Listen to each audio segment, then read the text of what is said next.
제목을 따라해 보시기 바랍니다. 선택과 예정이 은혜입니다. 선택과 예정이 은혜입니다. 우리는 에베소서 또 시작하게 됩니다. 제가 10년 동안에 이제 7년간을 신약을 전부 하고 다시 돌아와서 10년째 또 에베소서를 다시 한번 다루게 됩니다. 이 에베소서 새벽 기도를 또 한 2달 동안 저와 함께 하시면서 주님께서 여러분의 가정과 삶 속에 하나님의 은혜가 함께하기를 소망합니다. 에베소서는 옥중 서신입니다. 로마 감옥에서 에베소 교회를 향하여 사도 바울이 쓴 구구절절한 편지입니다. 가장 신학적으로 경건한, 아주 경건한 서신이다라는 이름이 붙여져 있죠. 그리고 이 안에 보면 신학적인 내용이 담겨져 있습니다. 이 구조는 이렇습니다. 이 당시에 편지, 헬라 사람들이 편지를 쓰는 구조는 이렇습니다. 발신자가 있고 수신자가 있고 또 문안을 합니다. 오늘 성경의 말씀도 사도 바울은 에베소 교인들을 향하여 은혜와 평강이 있을지어다 라고 이제 편지, 문안의 내용을 통해서 이제 편지가 시작하게 됩니다. 이 말씀을 통해서 에베소 교회를 사도 바울이 1차 전도 여행 중에 개척하지 않습니까? 그 에베소 교회를 두고 이제 순교하러 로마까지 갔지만 그 교회를 잊지를 못하는 겁니다. 그래서 그들의 신학적인 교리를 튼튼하게 해주려고 또한 그들의 경건을 위해서 이 에베소서를 편지로 쓰게 됩니다. 에베소 교인들을 향한 사도 바울의 편지입니다. 근데 이 편지가 성경이 되었습니다. 여러분, 저는 여기서 이런 상상을 해보게 됩니다. 사도 바울이 옥중에서 얼마나 비참한 상황입니까? 근데 자기의 모든 사랑과 관심을 담아 에베소 교인들을 향하여 편지를 썼는데 그것이 공의회를 통해서 성경으로 채택될 사실을 알았을까요? 아마 몰랐을 것입니다. 이와 같이 하나님께서 우리가 누군가를 향한 사랑, 누군가의 영혼을 향한 지대한 관심이 있으면 그것이 우리 인생 속에 엄청난 흔적을 남긴다는 사실을 여러분 꼭 잊지 마시기 바랍니다.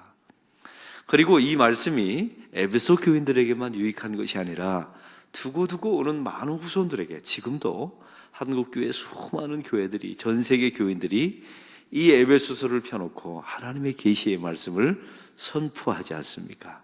이게 얼마나 기가 막힌 하나님의 경륜입니까? 여러분, 이런 경륜 속에 우리 주님께서 말씀하고 싶은 가장 중요한 교리가 있습니다. 이 에베소서의 가장 중요한 교리는 선택과 예정입니다. 한번 따라해 봅시다. 선택과 예정. 그리고 이 에베소서에서 가장 중요한 구절은 그리스도 안에서라는 단어입니다. 한번 따라해 봅시다. 그리스도 안에서. 오늘 본문에도 보십시오. 1절, 그 짧은 구절 안에 1절서부터 6절 안에 그리스도 안에서라는 단어가 반복되어 있어요. 1절에 보세요. 그리스도 예수 안에. 3절을 보세요. 그리스도 안에서. 4절 그리스도 안에서. 5절 보세요. 예수 그리스도로 말미암아. 이런 단어가, 그러면 이걸 붙여볼까요? 예수 그리스도 안에서 우리가 선택되었고 예정되었다. 이런 단어로 붙여볼 수가 있습니다.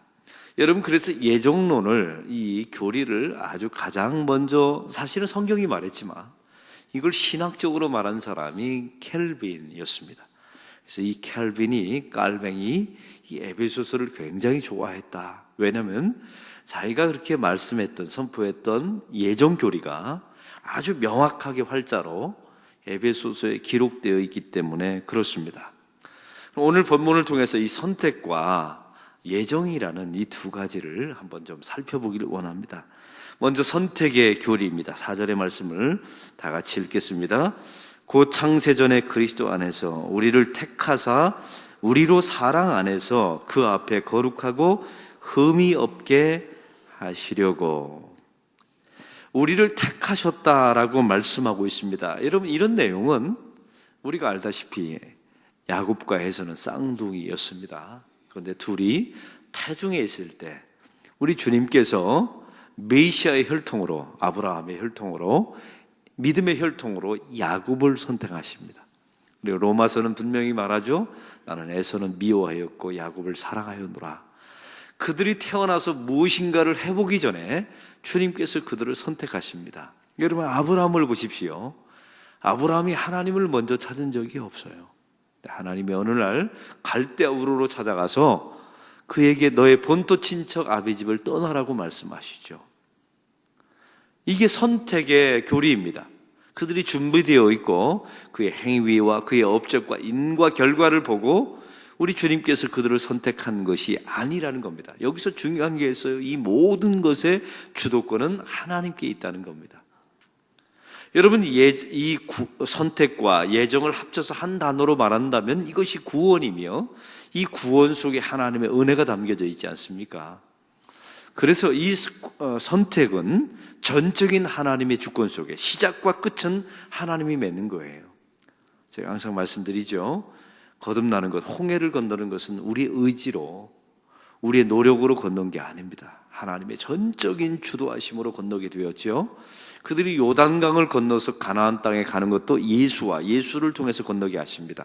그런데 우리의 의지가 발동될 때가 있어요. 바로 광야 40년 동안에 하나님의 뜻대로 살아보려고 버티는 것, 떡으로 사는 것이 아니라 말씀으로 사는 것을 익숙하게 만드는데 자기 의지를 동원합니다. 그리고 그 자리에 하나님의 언약궤, 하나님의 임재가 함께합니다. 지금으로 말하면 시간과 공간 제약 없이 성령께서 우리의 의지를 도우세요. 이런 과정, 여러분 보십시오. 참 이상한 것은 세상의 논리로 말하면 이렇게 말해야 합니다. 이집트 땅에 모세가 찾아가서 10계명을 던져주면서 이거 지키면 내가 꺼내줄게,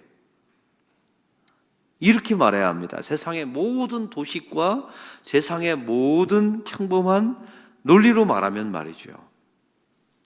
그런데 성경을 보면 우리 하나님께서 일단 꺼내놓고 봐요.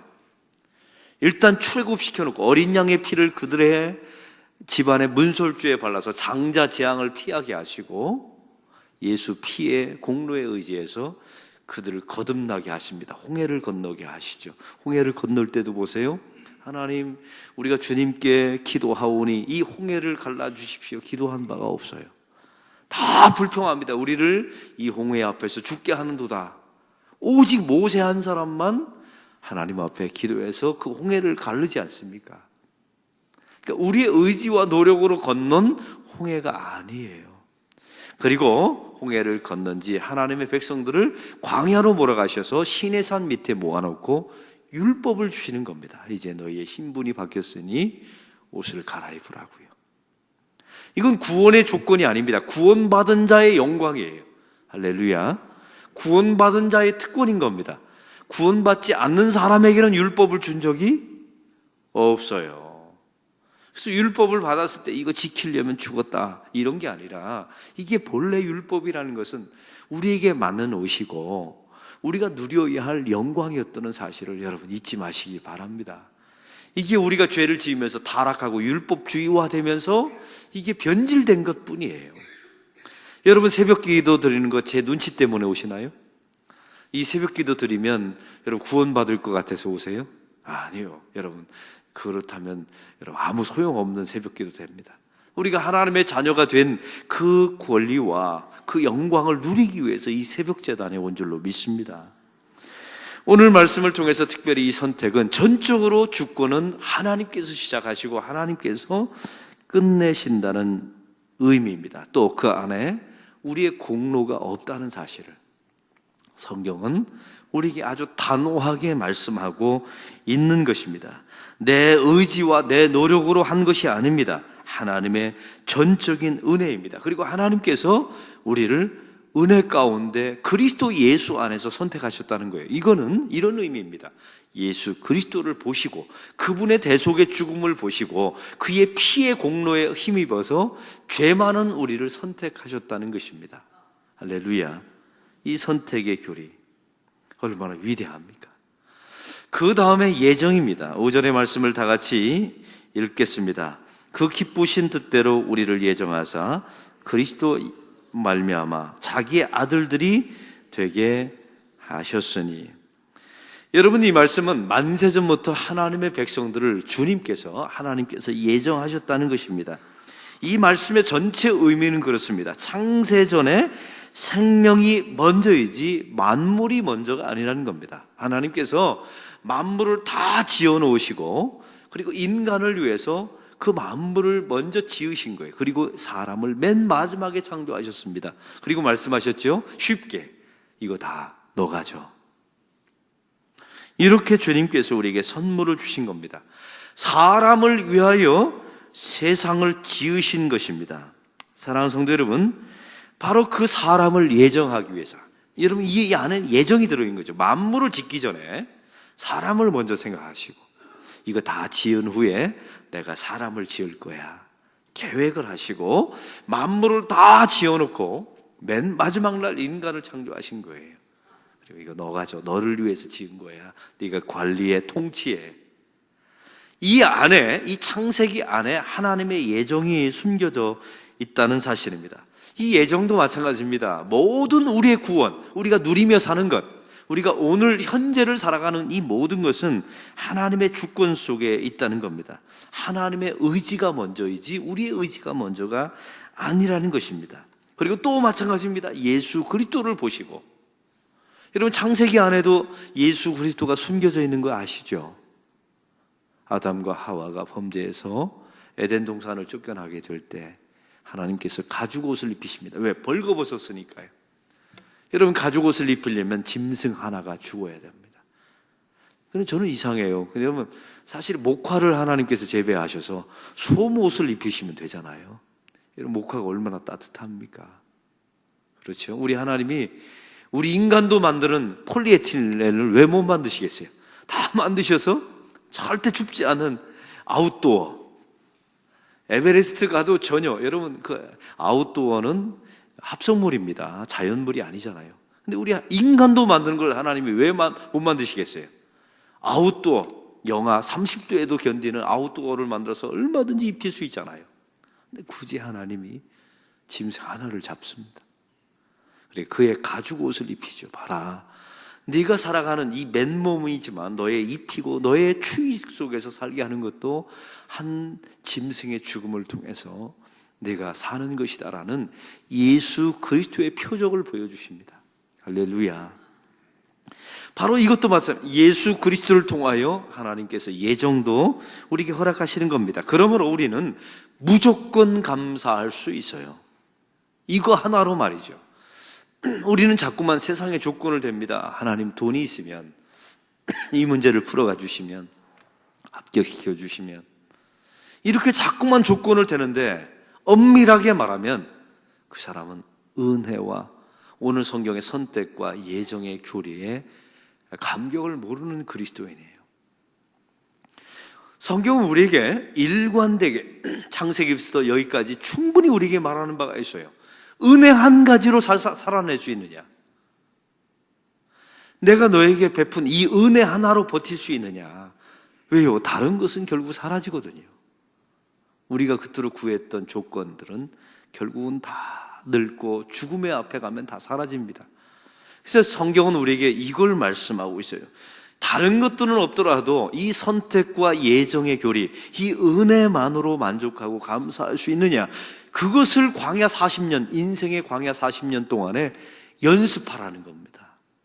그래서 사람이 떡으로만 살 것이 아니요 하나님의 말씀으로 살리라. 이 인생 광야길에서 이걸 연습해야 돼요.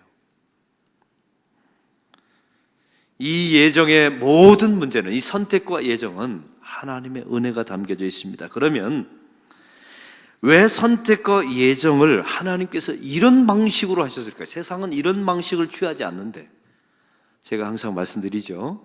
세상은 다 자력 종교이거든요. 무엇인가 자기가 노력한 것만큼 주신다. 업보, 공로를 말하는데, 왜 기독교는, 왜 이런, 저는 생뚱맞은, 단 한 번도 어떤 종교가 말하지 않은, 어떤 교리도 말하지 않는 이런 선택과 예정을 통한 은혜를 말할까요? 구원시켜놓고 그 다음에 십계명을 주는 이 도식은 기독교밖에 없거든요. 여러분, 제가 옛날에 젊었을 때 뭐라고 말했다고요? 제가 주님을 영접하지 않고 머리로만 예수를 믿었을 때가 있었어요. 그때 이렇게 제 성경책에 써놨더라고요. 어렸을 때 성경책에. 하나님, 이딴 식으로 사람을 구원하니까 하나님이 욕먹는 겁니다. 여러분, 제가 회심하지 않았을 때는 이 교리가 이해가 안 됐어요. 그리고 받아들일 수가 없어서요. 여러분, 주님께서 왜 이런 방식으로 저와 여러분을 구원한 아브라함과 다윗과 수많은 영혼들을 왜 구원하셨을까요? 이것은 두 가지 이유가 있어요. 첫째는 은혜의 극단성을 보여주기 위한 겁니다. 은혜의 극단성. 여러분, 예수님의 당시에 은혜의 극단성을 보여주는 사람들이 있죠. 창기와 세리들이 구원받은 것. 또 한 가지가 있어요. 십자가 오른편 강도. 여러분, 한번 생각해 보세요. 그 한마디, 당신의 나라에 이를 때 나를 기억하소서. 이 한마디 때문에 가는 천국이라면 여러분, 이걸 어떻게 설명하실래요? 오늘 성경은, 그 성경은 우리에게 너도 죄 많이 짓다가 결정적일 때 주님을 구하면 구원받는다, 이렇게 살아도 된다, 이게 메시지가 아니에요. 그 가룟 유다의 가장 중요한 메시지는 은혜가 얼마나 지독한지를 보여주는, 은혜의 극단성을 보여주는 한 예일 뿐이에요. 이렇게 살아라가 아니라 너희가 받은 은혜가 이렇게 극단적인 하나님의 이 은혜의 표현이기 때문에 이걸 보여준 거지. 가룟 유다처럼 살다가, 이게 맹랑한 교인들이 계시더라고요. 그 가룟 유다 설교를 했더니, 목사님, 그럼 저 앞으로 교회 안 다니고 실컷 죄 짓다가 죽기 직전에 예수님을 영접하고 천국 갈래요. 이런 교인들이 있더라고요. 성경을 잘못 본 겁니다. 그거 하라고 성경을 기록한 게 아니거든요. 우리가 받은 은혜가 얼마나 지독한 하나님의 이 극단적인 은혜인지를 보여주는 거예요. 또 한 가지는요, 이 하나님 사랑을 보여주기 위한 겁니다. 오늘 성경에도 보면 사랑이라는 단어가 두 번이나 나와 있습니다. 4절을 보십시오. 그 창세전에 그리스도 안에서 우리를 택하사 우리로 사랑 안에서. 그 다음에 6절을 보십시오. 이는 그가 사랑하시는 자 안에서. 여러분, 예수 안에서와 사랑하는 자 안에서를 계속 반복해서 짬뽕해서 성경을 기록하고 있어요. 여러분, 이걸 통해서 아들을 보십시오. 여러분, 아들이, 물에 빠진 아들이 있다고 합시다. 근데 여러분이 찾아가서 이러는 겁니다. 허부적 거리고 이제 2분 후면 죽어요. 근데 아버지가 이러는 겁니다. 너 내가 물가에 가지 말라고 했지. 봐, 아버지 말 안 들으니까 죽는 거다. 너 한번 당해봐라. 여러분, 이런 말을 한다거나, 아니면 그 아들한테 물에 빠져 죽어가는데 계약서를 주는 겁니다. 야, 이제 앞으로 이 위험한 물가에는 안 가겠다는 서약을 해라. 그럼 내가 꺼내주마. 만약 이런 아버지가 있다면 그 아버지는 아버지가 아닙니다. 이 물에 빠져 죽어가는 아들이 있다면 꺼내놓고 보는 게, 먼저 구해놓고 보는 게 아버지입니다. 이 예정과 선택 교리 안에는 그런 아버지 사랑이 담겨져 있는 거예요. 그러면 이거에 대해서, 이런 선택과 예정에 대해서 저항하는 사람들이죠. 아까 말씀드렸죠. 제가 거듭나지 않았을 때 하나님이 이런 식으로 하니까 우리 하나님은 불공평하다, 우리 하나님은 정의롭지 못하다라는 말을 듣는 겁니다. 여러분, 이런 말을 하는 사람들은 에서의 영성을 가지고 있는 사람이에요. 또 한 가지 이유가 있어요. 이 선택과 예정의 교리는 누구에게 주신 말씀이냐면 구원받은 자에게 주신 교리예요. 믿지 않는 사람에게 이 말씀을 선포하라고 주신 메시지가 아니에요. 여러분, 이 에베소서는 누구한테 쓴 편지입니까? 이미 예수님을 믿은 당신의 백성들에게 쓴 거예요. 너희들이 구원받은 것은 너희의 업적과 공로와 너희의 어떤 조건이 아니다. 전적인 하나님의 은혜이며 극단적이다. 그러므로 이 은혜 하나만으로도 감사하며 살 수 있어야 되고, 어떤 환난과 핍박이 찾아올지라도 이것만 붙들고 살아낼 수 있느냐, 이걸 이 인생길에서 연습하라고 하나님께서 믿는 자에게 이 메시지를 주신 거예요. 그러면 이 메시지는 믿지 않는 자에게 말해서는 안 됩니다. 왜요? 그들에게는 이 말씀은 사실 은혜가 안 되잖아요. 그러면 어떤 사람은 말해요. 그러면 하나님, 모든 것은 다 이미 만세전에 결정되어 있다는 것 아닙니까? 저 가만히 있어도 되는 것 아닙니까? 아니요. 죄 지은, 이 선택받지 못한, 예정되지 못한, 선택받지 못한 백성들에게는 하나님께서 주신 기회가 있어요. 사실은 그들은 죄를 범죄했기 때문에 예정되어 있지 않았기 때문에 멸망한 게 아니에요. 하나님께서 그들에게 기회를 주셨음에도 불구하고 죄를 지어서 자기가 선택된 죄 때문에 멸망당하는 겁니다. 그게 그들에게 주신 메시지고, 우리에게는 에베소서를 통한 선택과 예정의 교리를 통해서 무엇이든지 감사하고 무엇이든지 은혜로 받아들여요. 그래서 제가 말씀드리잖아요. 선교사가 될 첫 번째 조건은 뭐라고요? 이거는 마찬가지예요. 목사가 될 첫 번째 조건은, 우리 교회 중직자 선거에 장로가 될 첫 번째 조건은 어떤 환난과 역경을 만나도 그것을 은혜로 받아들일 줄 아는 사람. 여러분, 이것을 이 인생 광야길에서 완벽하진 않지만 연습하랍니다. 그러면 그 은혜의 가치가 요단강 앞에서 더 극대화될 거예요. 예수를 통해서 결국 요단강을 건너 죽음의 강을 건너 가나안 땅으로 들어가는 저와 여러분의 인생길을 결국 우리를 인도하실 줄로 믿습니다. 불공평하다, 공정하지 못하다. 여러분, 하나님은 공평했어요. 그들에게 다 자유의지를 똑같이 줬거든요. 죄 지을 권리와 안 지을 권리 다 주신 거예요. 그들이 선택했을 뿐이에요. 이거 믿지 않는 사람에게는 변명의 여지가 없어요. 근데 믿는 우리에게는 또한 이 교리를 주셔서 우리의 공로와 의지가 아니라 하나님의 선택과 예정 속에 이루어진 구원이라고 믿는 사람에게 이 서신이 쓰여졌고 이 복음이 전달된 겁니다. 이거 하나만으로도 만족하며 감사할 수 있느냐, 이제 여러분에게 묻습니다. 여러분, 새벽 기도에 구하는 게 많으시죠? 원하는 게 참 많으세요. 이거 하나만으로 정말 견디고 버티고 만족할 수 있으십니까? 있으실 용의가 있으세요? 그렇다면 여러분 대단합니다. 이게 성도에 가는 길입니다. 이 길을 잘 가라고 주께서 우리에게 2000년 전에 사도 바울의 편지를 통해서 또한 부탁하고 있는 겁니다.